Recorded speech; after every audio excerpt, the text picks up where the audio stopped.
노르웨이에 가보면은 관광 명소 가운데 예배당을 간다고 합니다. 그곳에 가보면은 바로 이 예배당 위에 종탑 위에 십자가가 없고 양이 그려져 있답니다. 양이 있답니다. 그래서 왜 그런가 유래를 알아보면 참 재밌습니다. 이 예배당을 짓다가 너무나 힘이 들고 자금이 모자르고 어려우니까는 짓다 말고 그들이 전문가들을 모시지 못하고 그냥 성도들이 올라가서 지붕에 올라가서 짓기로 했어요.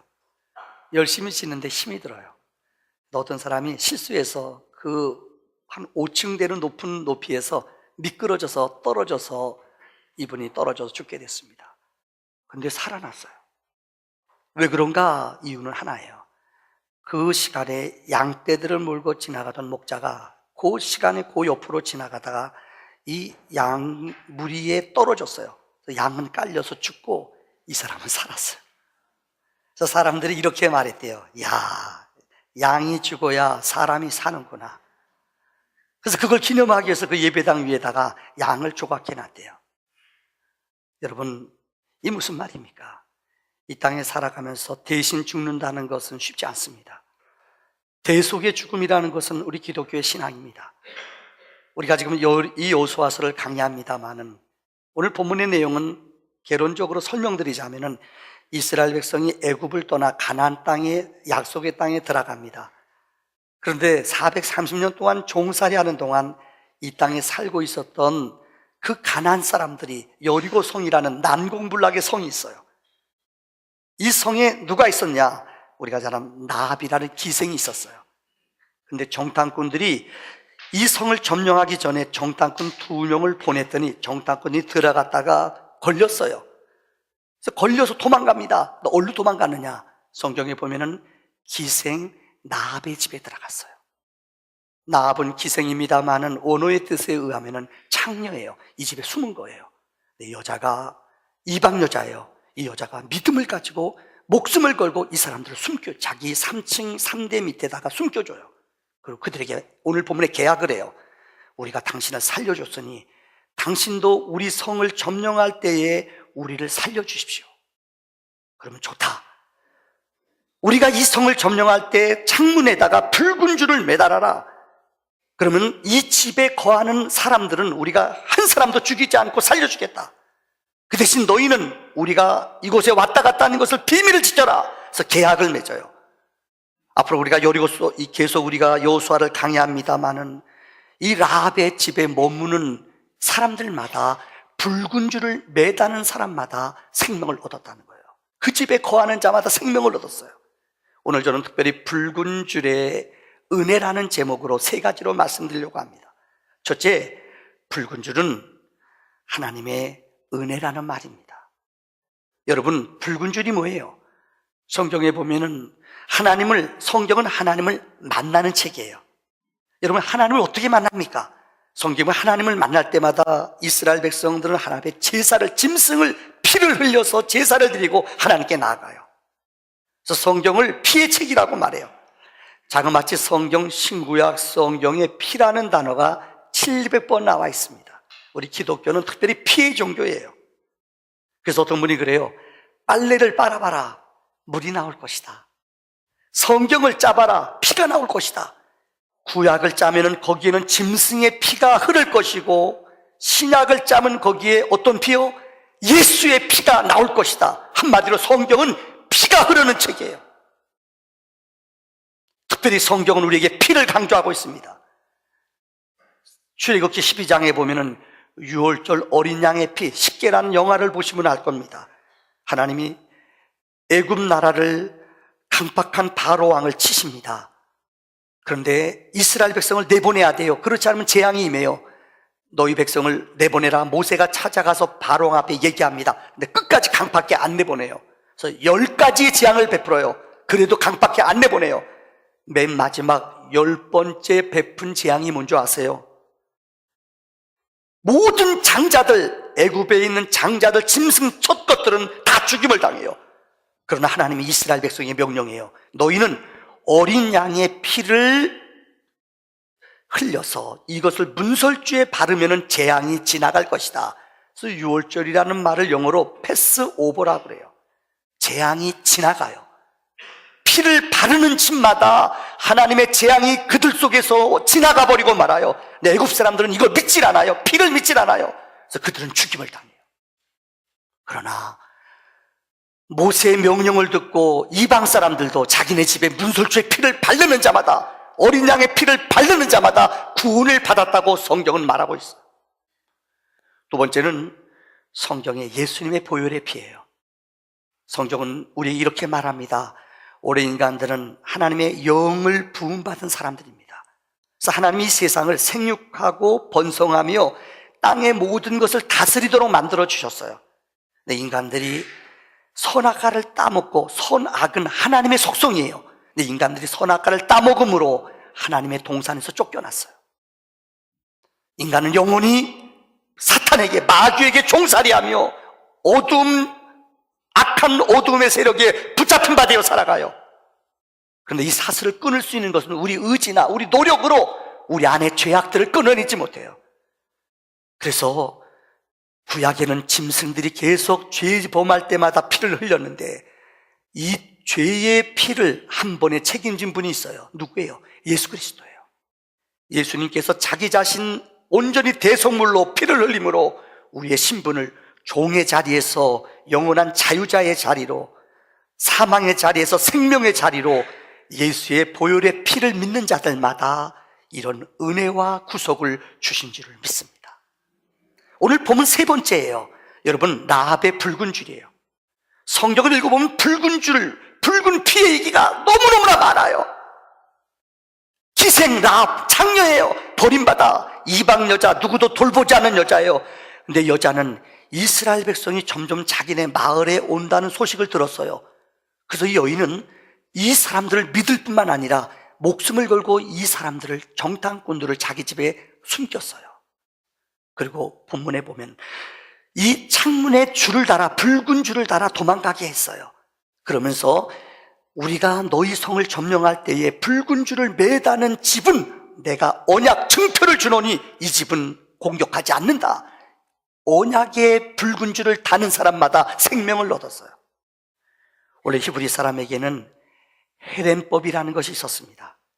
헤렘이라는 말의 뜻은 헌신한다, 드리는 거예요. 지금 어떻게 보면 너무나 잔인해요. 그래서 성경을 처음 읽는 사람들은 이거 너무 끔찍하지 않느냐. 성경에 보면 이스라엘 백성들이 전쟁할 때, 이방 나라 선과 싸울 때 하나님은 헤렘법이라는 게 있어요. 절대 이방 사람들 것을 취하면 안 돼요. 물건이나 가축, 사람들 취하면 안 돼요. 그들 것들을 죄송합니다, 다 하나님이 제하여 버리고 죽여버려요. 여기에 영적인 뜻이 있어요. 그 당시 고대 역사를 공부해 보면 이해가 돼요. 이방 것들을 취하다 보면 나도 모르게 이방의 아름다운 보물들, 여러분 그들의 우상 신당 있잖아요. 이런 것들을 갖고 내 집에다 숨겨놓기 원해요. 아름답거든요. 좋아 보이거든요. 그 우리도 모르게 영적으로 타락하기 쉬워요. 그래서 헤렘법을 통해 하나님의 백성들은 구별되게 살고 거룩하게 살기 원해요. 그래서 성경의 역사를 보세요. 이스라엘 백성들이 가나안 땅을 점령할 때마다 그곳에 있는 사람들, 거민들, 또 거기 있는 물건들 어느 것도 취하지 못하게 해요. 이 법에 의하면은 여리고 성에 있는 사람들은 전부 다 죽임을 당해야 돼요. 그런데 기생 라합, 그것도 창녀였던 그 집은 온전히 살아나요. 이유는 하나예요. 왜요? 붉은 줄을 그곳에 달을 때에 생명과 구원을 얻는 은혜가 있는 줄을 믿습니다. 두 번째, 붉은 줄의 가치입니다. 여러분, 붉은 줄이 얼마나 우리에게 가치가 있고 효용이 있는 줄 아세요? 쉬운 예를 하나 드릴게요. 이전에 미국에 어릴 때 대통령의 그 자서전에 나오는 얘기예요. 이 어린아이가 어린 시절에 늘 동네를 지나가다 보면 어른들이 동전을 던져줘요. 미국의 동전은 10센트라는 게 쬐끔해요. 코로라는 게 있어요. 4분의 1, 25센트짜리요. 동네 아저씨들이 이 아이가 지나가면 이 아이한테 동전을 던져줘요. 그럼 얘가 가만히 있다가 동전 10센트만 집어요. 이 아저씨가 재밌어요. 학교 갔다 들어오면 항상 아저씨가 기다려, 야야 불러요. 걔 이름이 프랭클린이에요. 야야 동전을 던져주고, 야 가져라. 그럼 얘가요 10센트만 집어요. 1년 동안 그러는 거예요. 아저씨가 너무너무 애가 얼빵하고 재밌으니까는 매일 학교 지나가면 선생님 불러요. 야야야 일로 와 프랭클린. 동전 2개 던져주고 야 가져. 그럼 얘가요 25센트 코로 안 집고 항상 10센트만 집어요. 1년 동안 그랬어요. 엄마 아버지가 속상한 거예요. 소문이 퍼졌어요. 저 아이는 얼빵하다고. 엄마 아빠가 화가 나서 야 임마 너는 10센트하고 25센트 가치도 모르냐. 그러니까 얘가 모르는 줄 알아요. 어린애가 엄마 내가 만약에 25센트 지금은 그 다음부터는 저 아저씨가 돈 안 던져. 누가 머리 좋은 거예요? 얘가 더 좋은 거예요. 여러분 무슨 말인지 아세요? 인생의 가치라는 게 그런 거예요. 더 쉬운 예를 하나 드릴게요. 여러분 죄송합니다. 5만 원짜리 오늘 설교가 은혜가 될 겁니다. 여러분 절대 주지 않습니다. 5만 원짜리가 있어요. 이 5만 원짜리를 제가요 구겨요. 죄송합니다. 구겨서 던져요. 그러면 주소요. 이거 5만 원의 가치가 구겼다고 있을까요? 없을까요? 있어요. 죄송해요. 기분 나쁘다고 땀난다고 땀 닦아요. 여기서 그럴수록 던져놓고 막 짓밟아요. 막 짓밟아요. 구겨요 또 구겨요.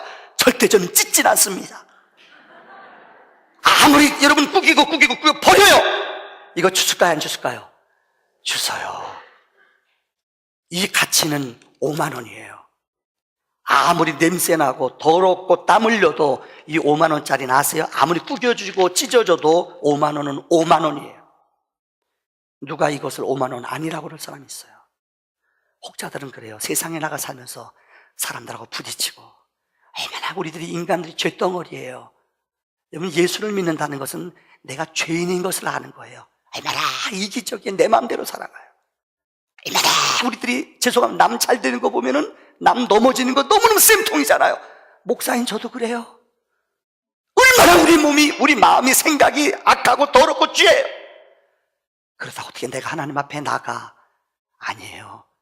우리는 상하고 찢어지고 더럽고 너무너무 무능하지만은 우리가 능력이 있는 게 아니에요.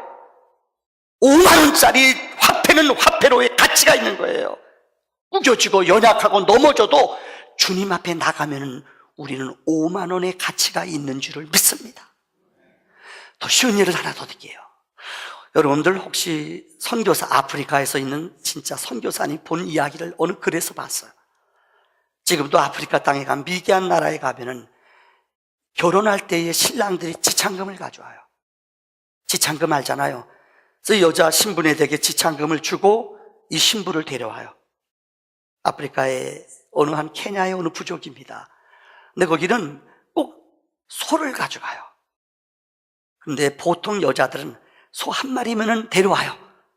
근데 좀 좋은 여자, 괜찮은 여자 데려오려면 2마리, 너무너무 괜찮은 여자 데려오려면 누구냐? 3마리를 줘야지 데려온대요. 근데 그 마을 오랜 역사 속에 소 3마리를 들고 데려온 여자가 2이 있대요. 하나는 그 마을 추장 부인, 그 추장 부인은 3마리 데리고 데려왔대요. 또 한 여자 돌아가셨대요. 나머지는 다 2마리, 한 마리. 제 얼굴 보니까 여러분은 다 반말이네요. 죄송해요.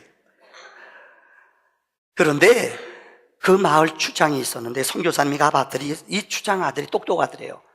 그래서 영국 유학을 7년 동안 갔다가 돌아왔어요. 이제는 노총각이 됐어요. 추장의 아들이요. 그래서 결혼을 해야 돼요. 근데 이 아들이요, 동네 여자들이, 처녀들이 마음이 열린 거예요. 우리 집에 오겠지. 우리 집에 황소 2마리냐 1마리냐 오기만 해라. 근데 이 청년이 딱 도착해가지고 며칠 있다가요 어느 집에 찾아가요. 놀라운 일이, 황소를 가지고 찾아가는데 그 마을에서 제일 부잣집으로 가는 줄 알았더니 안 가요. 그 집을 지나가더래요. 그 집에서 제일 그 마을에서 추장 다음으로 권력 있는 집으로 갔더니 거길 또 지나가더래요. 원래 또 지나가더니 누구네 집에 가느냐? 자기보다 2살 많은 노처녀 집에 찾아가더래요. 그것도 놀랄 준비하세요. 황소 7마리 가지고요. 한 마리들은 감동이 안 되나 봐요. 7마리를 가지고 그 집에 찾아간 거예요. 그러니까 사람들이 놀란 거예요. 이게 웬일이냐? 이거 어찌 된 일이냐? 그리고 그 장인어른한테 가서 이 소를 주고 이 여자를 얻겠습니다. 장인어른이 막 찢어진 거예요. 결혼했어요. 첫날 밤 이 여자가 그 신랑한테 물어봤대요. 자기야, 왜 나를 7마리 주고 택했어? 나 노처녀인데, 나 몸무게도 비실비실 마르고 힘도 없는데. 그 남자가 뭐라고 대답했는 줄 알아요? 이렇게 말했대요. 당신은 나에게 있어 세상에 하나뿐인 여자입니다. 만약에 내게 소가 더 많이 있다면 더 보냈을 겁니다. 오늘 대복이가 우리 아마 고백해야 될 것 같아 보니까요. 대건이가 우리 아마 자매님한테 고백해야겠대요. 황소나 10마리 때문에 내가 다 갖다 주고 당신을 데려오겠어. 이런 말 해야 돼요. 진짜요. 왜 그랬느냐? 이전에 유학 가기 전에 자기가 그 마을에서 이 여자를 보고 마음에, 요즘 젊은이들 마음에 필이 꽂혔다는 거예요. 이 여자를 마음에 공부하면서 이 여자 시집가면 어떻겠나, 시집가면 어떻겠나 고민했대요. 돌아와 봤는데 이 여자가 아직까지 노처녀로 살아있대요. 너무너무 감격해서 자기는 소 7마리 가져가서 이 여자 데려왔대요. 그런데 이 여자가 이 얘기를 듣고 나서 그 다음부터 생활이 변했대요. 이 선교사님이 10년 사역하다가 다른 지역에 갔다 돌아왔는데 10년 만에 깜짝 놀랄 걸 발견했대요. 이유는 이 여자가 자기를 소 7마리를 주고 데려왔다. 이제까지 그런 적이 없거든요, 마을에서요. 3마리, 제일 많아봤자 3마리인데 자기는 7마리예요. 그러니까 이 여자가 그 다음부터 7마리답게 사는 거예요. 말하는 것도, 여러분 집에서 그 남편을 대하는 것도, 생각도 소 7마리 같이답게 살았다는 거예요. 그래서 솜씨와 말하는 것이나 봉사, 추장이 돌아가시고 이 아들이 추장이 됐어요. 10년 만에 그 마을에 갔더니 추장 부인이 되는데 얼마나 여자가 지혜롭고 현숙한지 사람들이 감동을 받더래요. 끝. 여러분, 소 7마리를 갖다 줬는데도 저 사람이 존귀하고 감격하며 열심히 추장 부인으로 살아서 변했다는 거예요. 우리는 누군지 알아요? 우리를 위해서 주님께서, 여러분 아세요?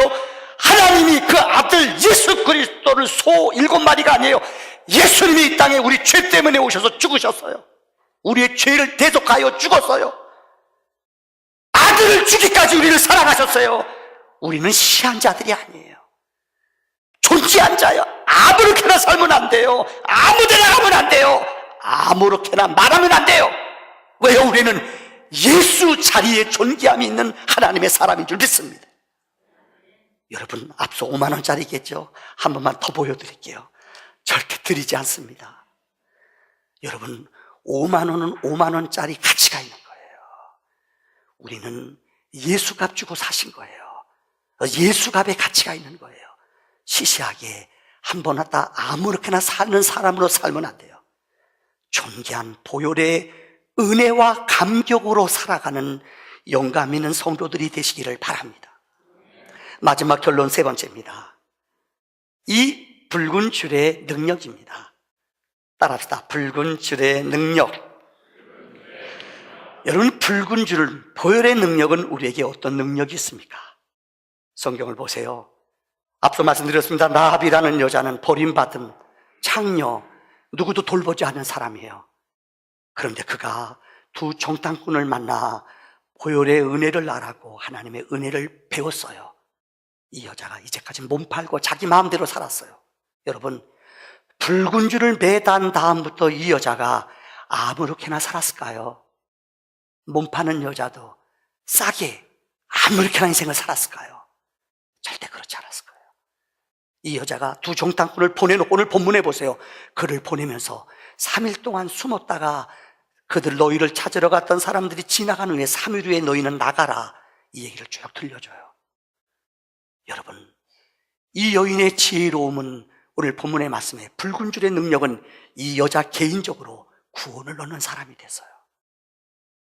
개인적으로 라합이라는 여자는 기생이었습니다마는 하나님의 복음의 능력과 거룩한 언약의 믿음을, 붉은 줄의 믿음을 고백함으로 말미암아 붉은 줄을 붙잡음으로 인하여 자기 자신의 개인의 구원과 생명이 변하는 기적이 있었다는 거예요.